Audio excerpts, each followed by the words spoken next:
Hello everyone. For those of you who don't know me, my name is Lee Escobedo. I am the plant manager for the City of Townville Water Treatment Plant. As everyone knows, we had a chlorine leak event last August of 2022. It was no doubt a pretty catastrophic event, but a testament to everyone in this room that we did not experience any injuries or fatalities. So that was the awesome thing about this. Everyone did an excellent job in response and mitigation. Very quick, very solid responses, as you'll see in the presentation later, but we're gonna go over this incident and cover a few things. We're gonna go over chlorine, what its hazards are. We'll go over the basic overview of the plant and basic operating conditions that were going on at the time. We'll do some incident details and go over that. We'll go through a detailed timeline of response and what references we utilize to help address the situation. We'll look at what either assisted or hindered an appropriate response. We will also look at what key priorities were in this incident for us and what key leadership attributes and strengths that we utilized to mitigate this event. Also, as everyone knows, we had the media show up to this event. So we'll also discuss the added challenge of dealing with the media in high-risk events such as this one. We'll also go over our incident command system responses and each person's role in the event and mitigation, and we'll go over specific team member duties. We'll also look at how we maximize everyone's role, and then lastly, we'll look at what went right and what went wrong and some key lessons learned, and probably have some action items as a result of this. So let's dive into it. So what is chlorine and what is its uses? So chlorine, Cl2, is among the 10 highest volume chemicals manufactured in the United States. It is produced commercially by electrolysis of sodium chloride brine. Some of the chemical physical properties of chlorine include chlorine is a yellow-green gas at room temperature. It has a pungent, irritating odor similar to bleach that is detectable at low concentrations. The density of chlorine gas is approximately 2 times greater than air, which means it'll cause it to initially remain near the ground in areas with little air movement. So something to keep in mind with this is if you're in a confined space or a low-lying area and you experience a chlorine leak, there's probably going to be an oxygen deprivation factor here that you're going to have to consider. Chlorine in itself is not flammable, but it may react explosively or form explosive compounds with many common substances. The examples I've listed here are acetylene, ether, turpentine, ammonia, natural gas, hydrogen, and finally divided metals. Chlorine is water soluble, and when it reacts with moisture, it forms a couple of types of acids, hypochlorous acid and hydrochloric acid, which are both corrosive agents. Normally, and this is how chlorine is at our facility when there's not a leak, it's commonly pressurized and cooled for storage and shipment as an amber colored liquid. So what do we use chlorine for? What does the industry use it for? So chlorine is used in industry and in household cleaning products. You know, think of bleach, Clorox bleach for cleaning, washing clothes, bleaching your white socks. Just to kind of demonstrate how dangerous chlorine is, chlorine was also the first poison gas to be used as a weapon during World War I. During the production of paper and cloth, chlorine was used as a bleaching agent. It has a variety of uses. For the sake and purposes of our water treatment plant here in Townville, we use chlorine to disinfect water, and it's part of the sanitation process for sewage and industrial waste. So what are its hazards? Chlorine is a very toxic substance and poses many hazards. It's a high health hazard. It has a health hazard rating of 4, which means it's deadly. So chlorine can affect you in a couple ways. You can inhale it, or it can also be absorbed by the skin. When inhalation happens, it can burn the nose and throat as well as irritate the lungs. Depending on concentration, if you have a higher exposure level, pulmonary edema can occur, and this could be deadly. This is an emergency medical condition. Repeated or high exposures can lead to permanent lung damage if the victim survives. As far as skin goes, it can burn and irritate the eyes and skin. It can also cause frostbite if contacted while in liquid form. Chlorine is also known to cause asthma-like allergies to occur as well. So the main hazard here, it affects your respiratory system. It's an oxidizer, but its flammability rating is pretty low. So let's take a look at our water treatment plant in general. We have approximately 50 employees at the plant, 25 operations employees. We have 24 plant operators. They work in shifts of 6, 7 on, 7 off shifts, and they have 1 operations supervisor. We have 1 health and safety representative. We have 1 environmental representative on staff. We have 2 engineers, 2 engineering techs, 2 mechanics, 2 I&E technicians, and 3 general maintenance assistants that assist mechanics and I&Es. We generally call those rustabouts. We have the maintenance supervisor for those guys, 3 administrative assistants, 2 warehouse techs, and we have a warehouse supervisor, 4 security guards, and 1 plant manager, which is myself. The unique circumstance that we had here is Plant A and Plant B were both down for turnaround maintenance. So we had approximately 350 contractors on site during this time, so we had almost 400 people total at the plant. We had 44 employees. We had operators that were even scheduled to be off in to assist with the turnaround efforts as well. The only people that weren't at the plant were the 6 operators set to come in on night shift. So that's kind of sets up the scenario here, what was going on. So basically, treatment plant A and treatment plant B were down for turnaround. Treatment plant C was in service at the time of leak. The leak was on chlorine tank A, this tank here, and its purpose is solely to support treatment plant A. And we have chlorine tank B, which is solely for treatment plant B, and chlorine tank C, which is solely for treatment plant C. So we have a cooling water pond here for equipment for across all 3 plants, like pumps and cooling towers and what have you. We have a warehouse area just to the east of the facility. That's where the warehouse staff is, and there's also a big break area for everybody to meet and have lunch, what have you. The office control room here is where most of the employees are officed out of, and where they're at most of the time, with the exception of operators making rounds around the office here. Of course, we have the raw water tanks. This is the sewage water and water that needs to be treated before it's deemed potable and safe for use for the community. These are our treated water tanks. These tanks send water to Townville and 2 other communities nearby. So there's 3 points of entry to our plant. On the east side, we have a road that goes directly from Townville to the plant. So that's why we have muster area A here. Also, on the north end, there's an entryway from the north end here. Muster point B is set up here. Also, on the west side of the plant, there's a county road that comes in from the back, so there's also a point of entry there. So we have a muster area C right there. And then just to the southeast of the plant, we have muster area D. Something to keep in mind to the south is just pasture land. There's no points of entry to the south of this plant. There's no houses. There's no inhabitants on this side. So that's kind of what we were dealing with here. So let's go into what the timeline of response was. Incident details. Thursday, August 18th, 2022. Operations received a high chlorine alarm from the south chlorine detector in chlorine tank A at approximately 12:30 p.m. So as mentioned before, chlorine tank A serves as treatment plant A, which was down for turnaround maintenance. The weather conditions at the time were 92 degrees Fahrenheit with a relative humidity of 5%, so conditions were pretty dry and warm at the time of this incident. So the wind was coming from the north at approximately 10 miles an hour. So what the leak was a feed line from chlorine tank A to treatment plant A developed a leak. So going over the timeline, of course, 12:30, like mentioned before, the south chlorine detector alarm for chlorine tank A was received.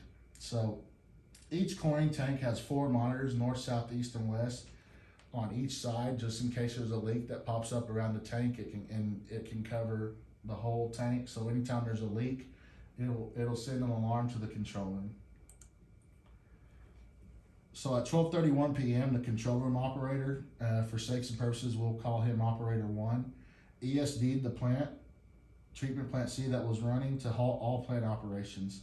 So in the event of emergency like this, we train our operators to ESD the plant, which means emergency shutdown. So that's exactly what this operator did, the hot operations, till we can assess the situation and see what's going on.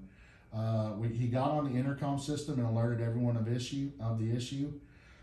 He looked at his wind direction and speed via the weather info on his computer screen and instructed everyone to proceed to muster area B. So this is something we instruct our staff to do when there's an emergency like this. The control room operator is to have weather conditions up on their computer at all times to kind of inform them of wind direction, weather conditions, what have you. So when an event like this does happen, they can tell everybody in the facility where to go, which muster area is safe for them to congregate at. So once he instructed everybody to go to muster area B, the operator printed the employee badging system log. We have a badging system for each employee of the plant that can badge in, so we can track electronically if they're at the facility or not. We also grabbed the contractor sign-in sheets and instructed 2 operators, 5 and 6, to go to muster point area and account for every employee and contractor. So approximately 12:36, I headed the control room and assumed the incident commander role. I instructed operator 2 to go to the north entrance with the security guard and barricade the north entrance.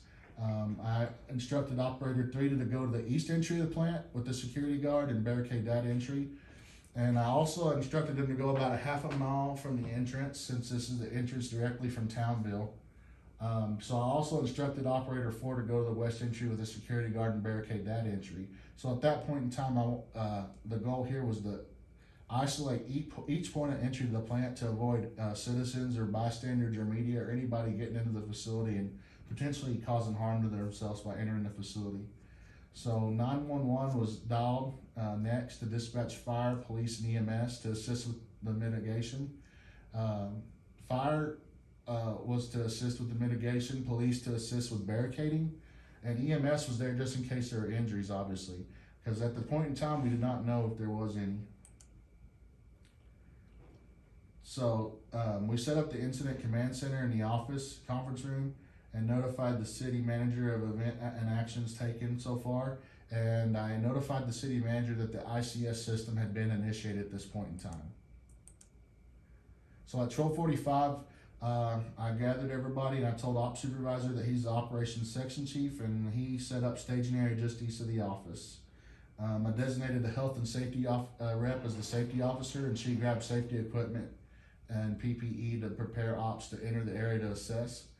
I designated the maintenance supervisor as planning section chief, and he started to get his techs ready for any repairs that needed to be made and assist operations with mitigations efforts.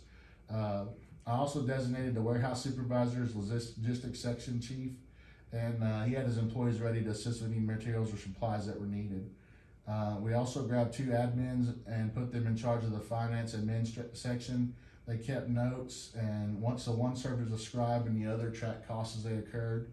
At that point in time, I notified the media relations officer at City Hall that we needed her assistance as per public information officer.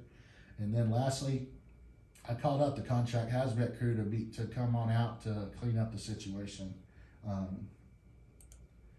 12:50 p.m., fire, police, and EMS arrived. Excellent response by those guys.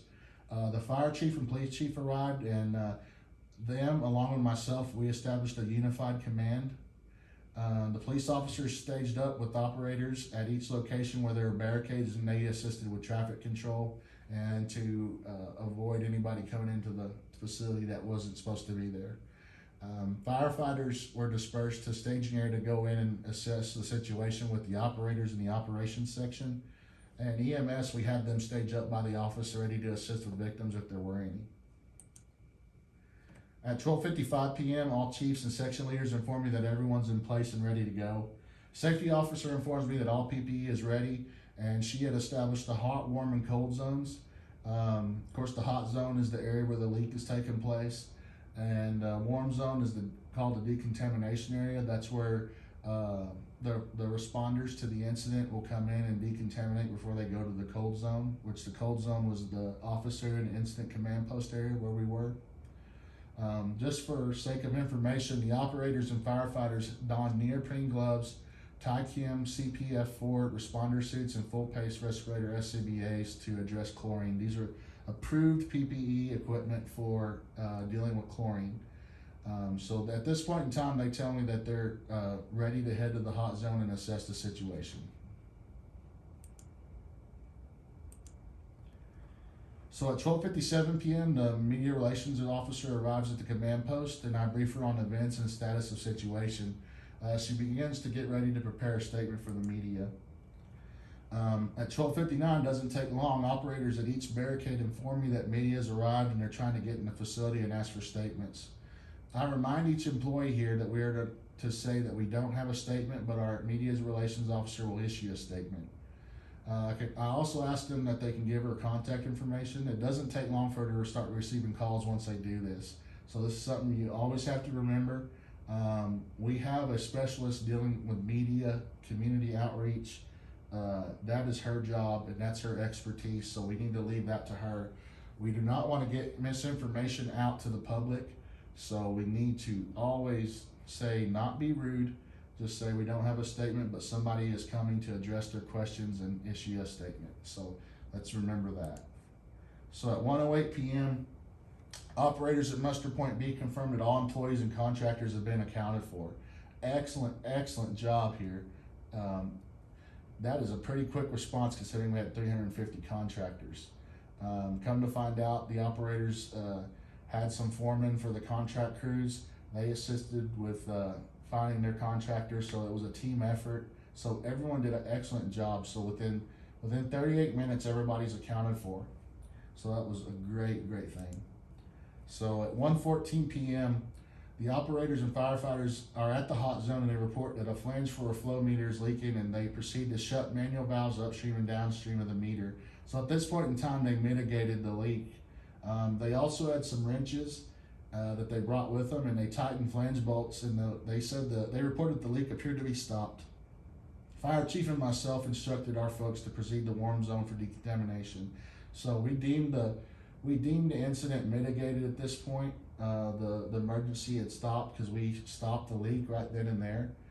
We still have cleanup. It's still not a complete job site, or the event is not over at this point, but the emergency is mitigated at this point. So at 1:17 p.m., operators at each barricade inform me that family members of employees are starting to arrive at the site and asking about their loved ones.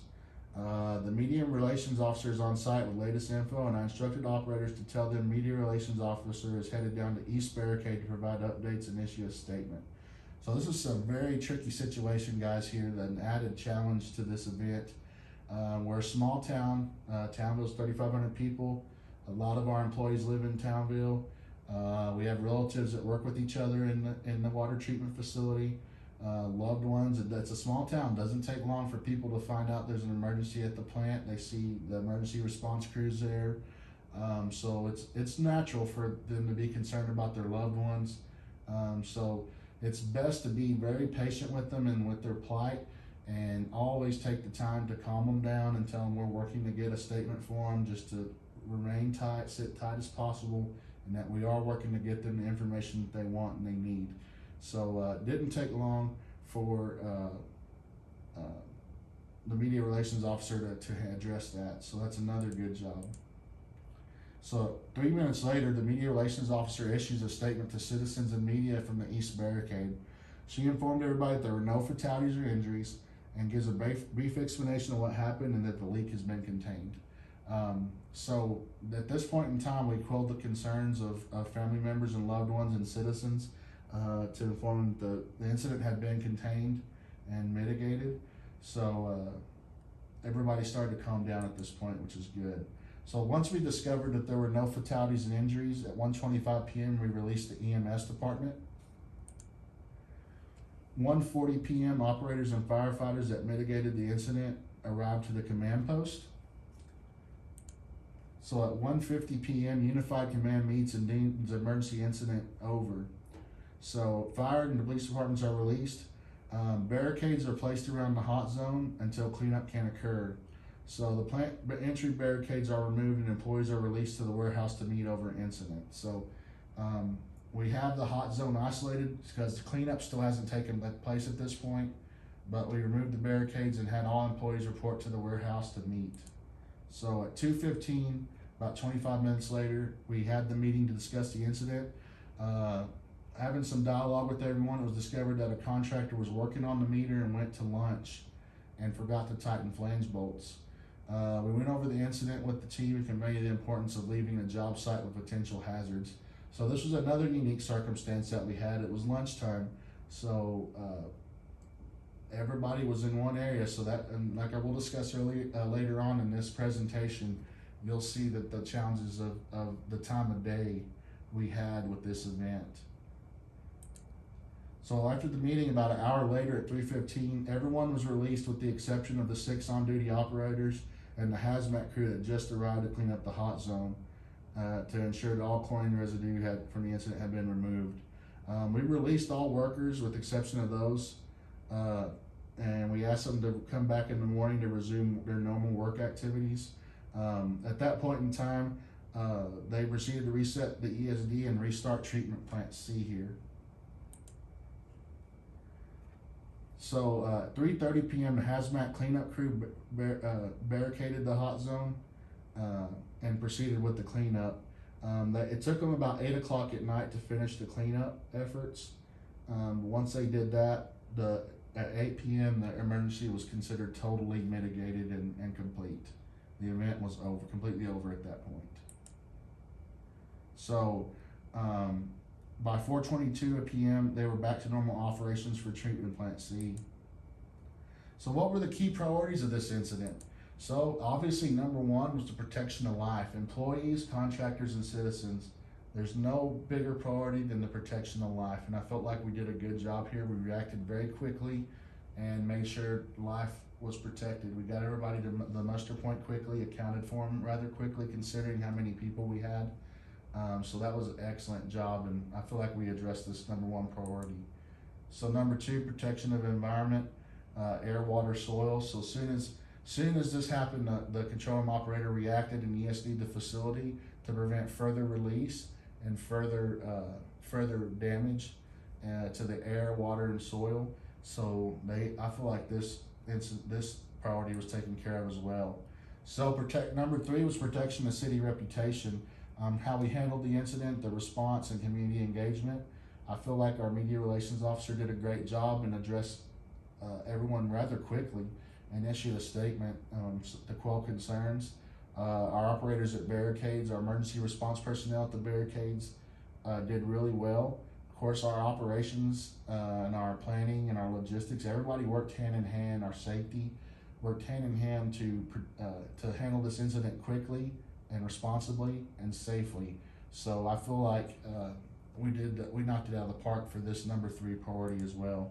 So lastly, the least important thing is the protection of equipment to mitigate damage and repair. Again, pressing the ESD button right away, that not only protected the environment and life, it also protects our equipment from additional damage. At the point in time, we did not know what was happening or what was causing the leak, so they did a great job here as well. So what assisted our response?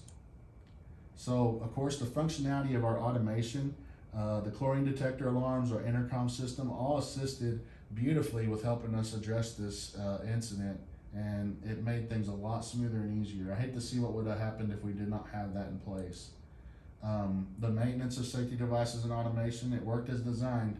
So if it would have failed, we might be speaking a different tale here. It could have been a lot worse. So it's obvious that the maintenance of our safety devices and automation have been done because everything worked as designed. Our employee tracking system, our badging system, and contractor sign-in sheets helped us to account for everyone. So that was an excellent thing as well. The training of each employee. Each one of our employees go through emergency response training, their knowledge of the process, and everybody's ability and to know and perform their designated role in the ICS structure. Everyone performed very well and quickly and knew exactly what their role was. So it's just a testament to the training and to you guys understanding the training and putting it into practice. I mean, it flowed flawlessly in my opinion. Excellent job from everyone. So I feel like this was key in assisting our response as well.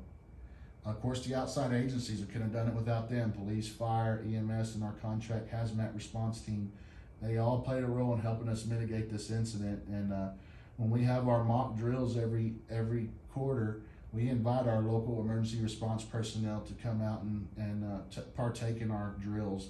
And they get familiar with our facility, they get familiar with our hazards. And it was apparent that they were well trained for this, because they handled everything perfectly as well.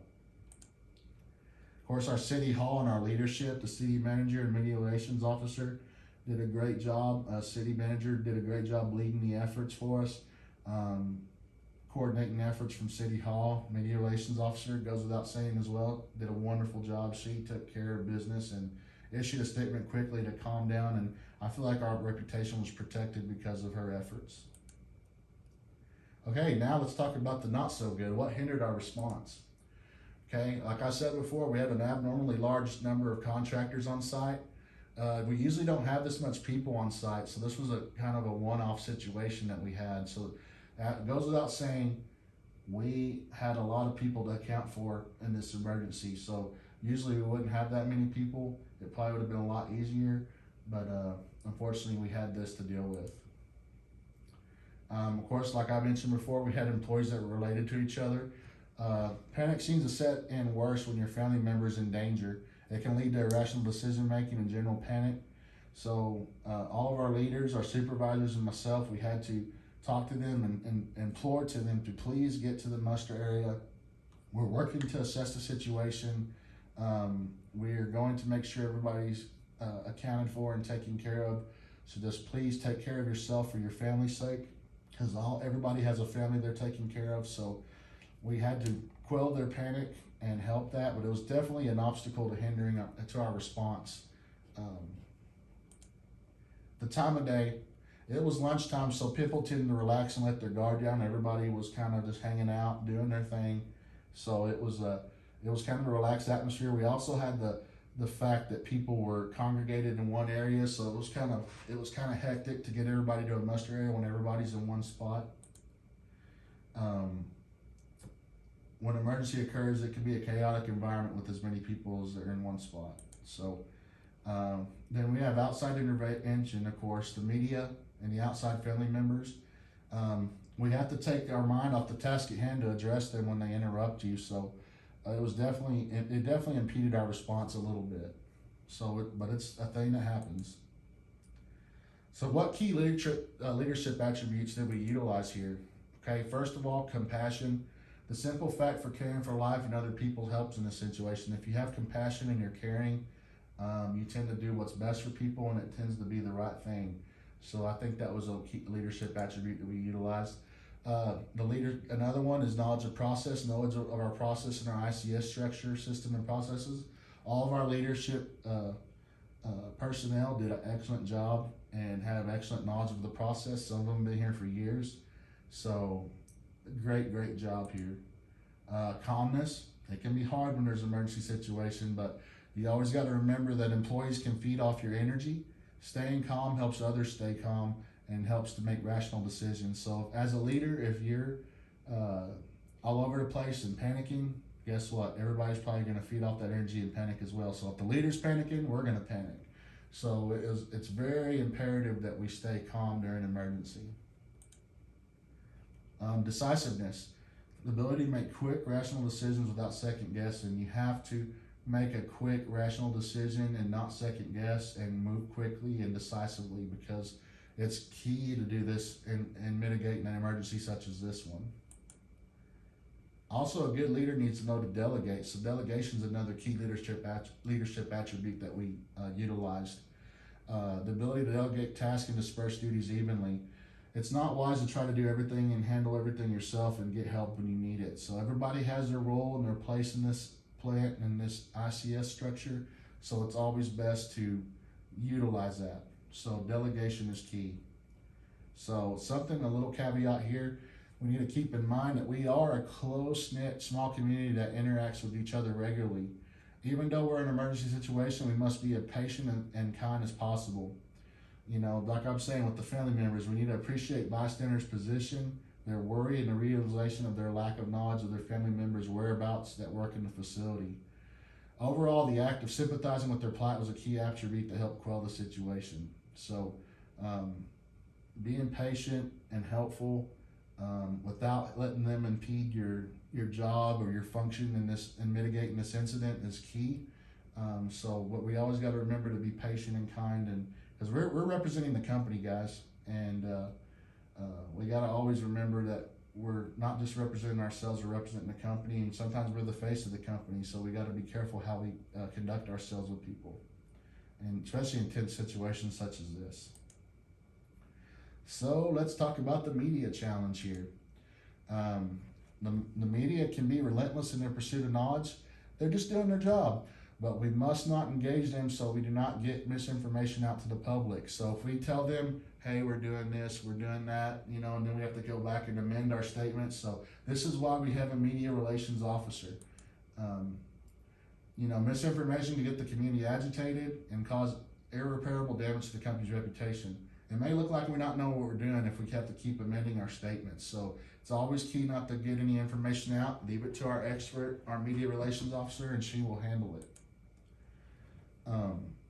There's times when the media I didn't hear about this during this incident, but when the media becomes involved, they can also provoke you, or if you are frustrated, you can say the wrong thing. It won't take long for the media to run with it.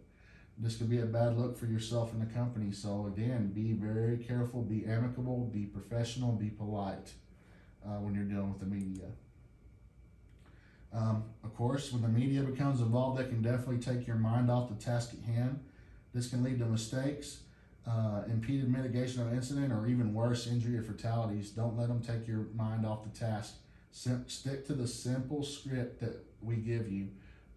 Tell them I'm not the person to give a statement, but we're working towards getting someone out here to address your questions and issue a statement and give an update on the status of affairs with the emergency.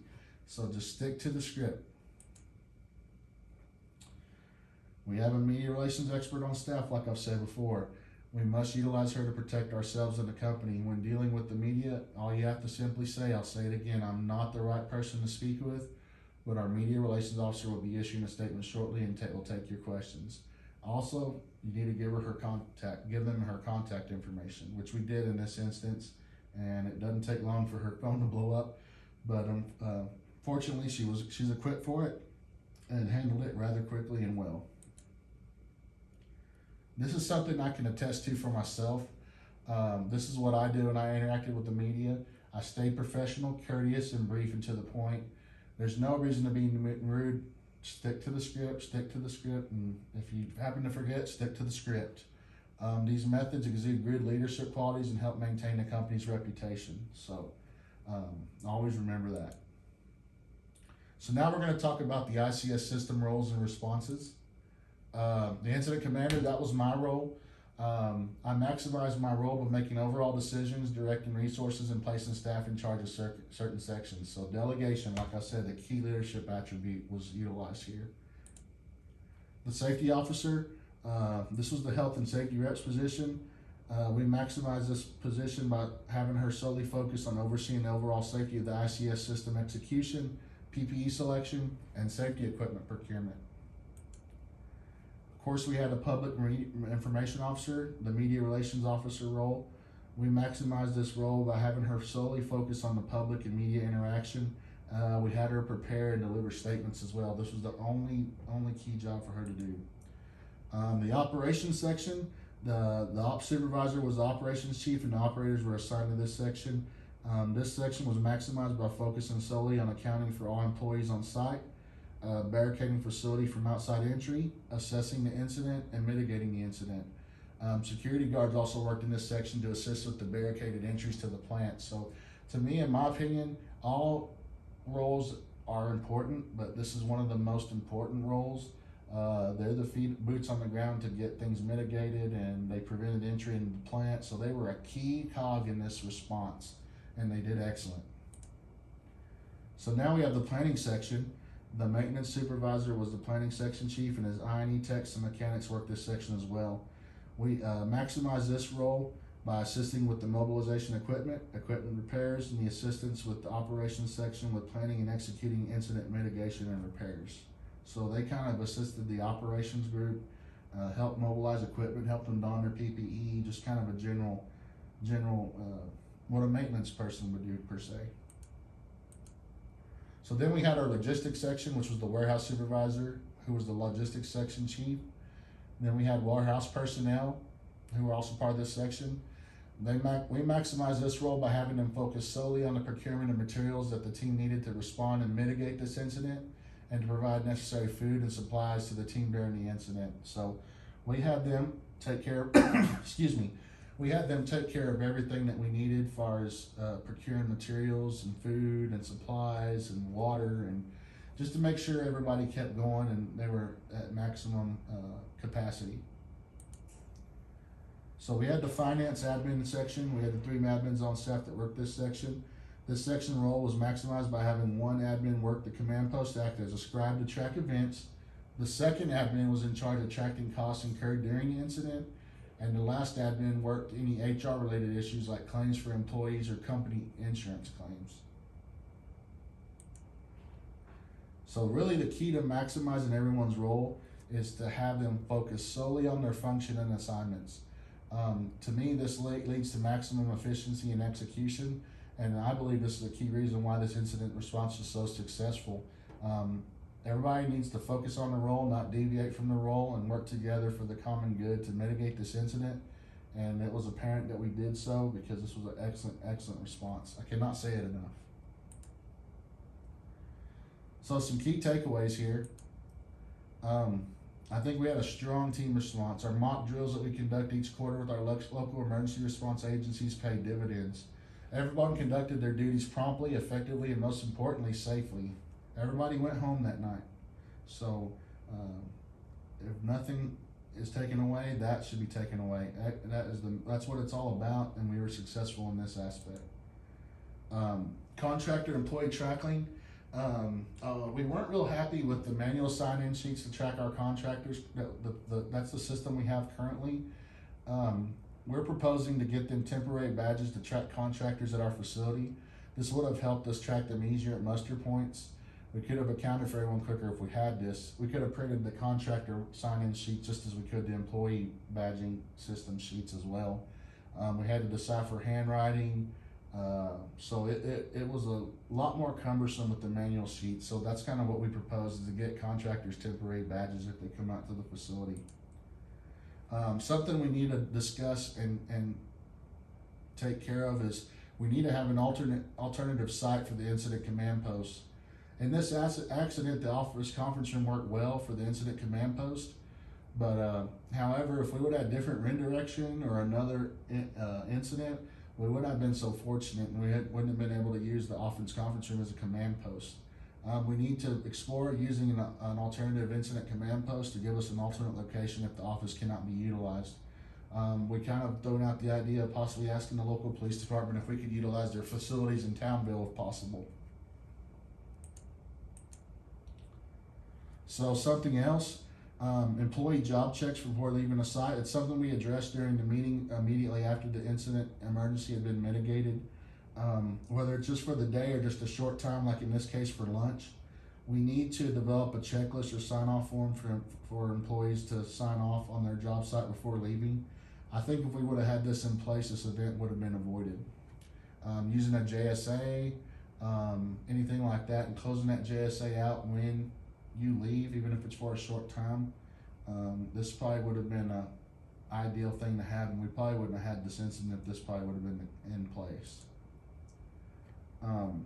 Emergency response equipment, like I mentioned before in this presentation, all equipment worked is designated, but we need to ensure that we are continuing to check this equipment once a month for functionality. For example, testing of chlorine alarm detectors, intercom checks, and testing audio-visual alarms in the control center. This would help ensure that all this will function as designed.